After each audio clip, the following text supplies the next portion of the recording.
Well, I'm scared. But I think this is what progress will look like. It's the end of an era. An era is over. So the way something was for me is no longer.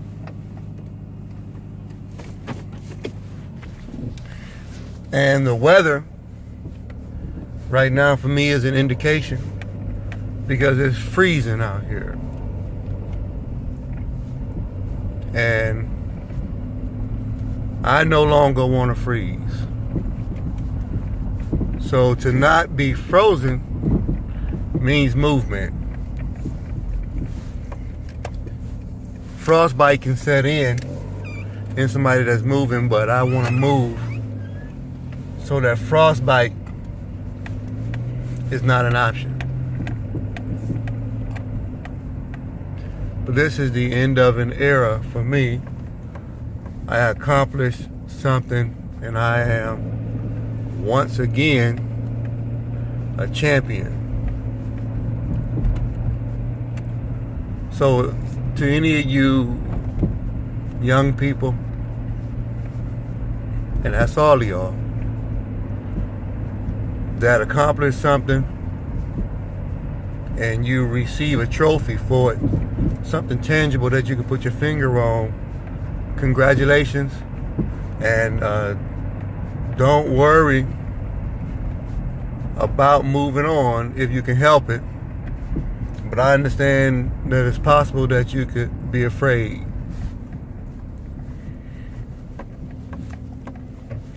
I think about the concept of slavery and ancestors who were set free.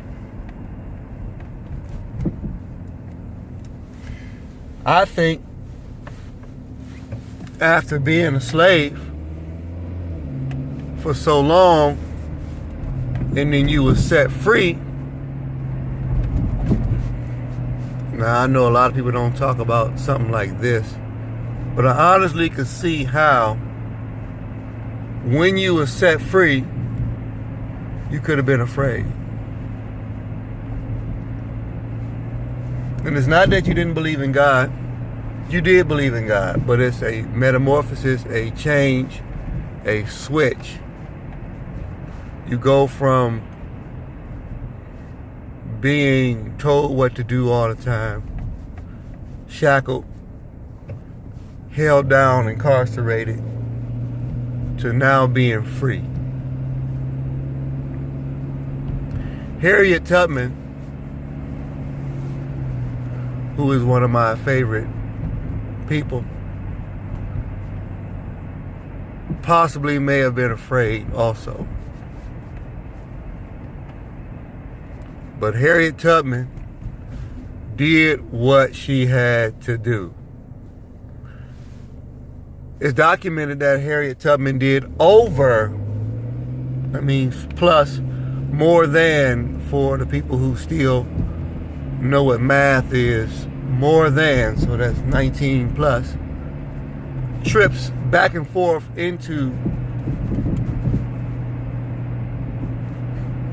slave territories, on missions, journeys, adventures to free people more than 19 times. Now she was afraid, but she was also like Pac-Man or Pac-Woman, just eating pellets, getting stronger when she would reach spots to save people. But she may have been afraid. So I come this morning saying that I'm afraid, because that which I knew is over, and I'm making it that way. I've made a conscious decision, an executive decision within myself. I am no longer going to do what I did. So the commitment that I made, I fulfilled it, and it's over. So, just like the slaves who were set free and allowed to get off the plantation, allowed to now, I'm allowed because my obligation is done. But being afraid is only the initial thought process of going forward. So I'm afraid, but it's the ending of an era and the beginning of a new era.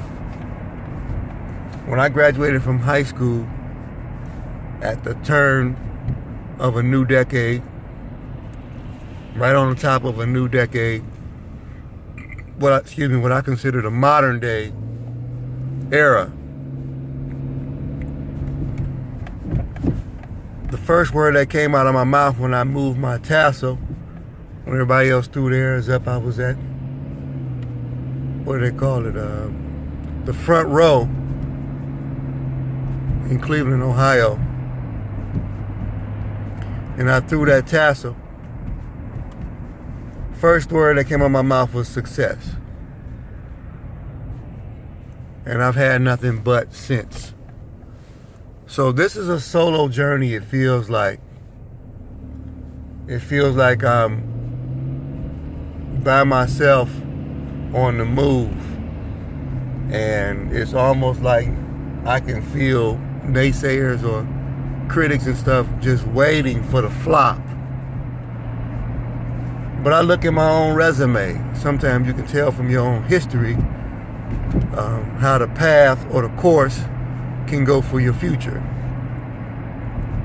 I was afraid one time before when I left Cleveland.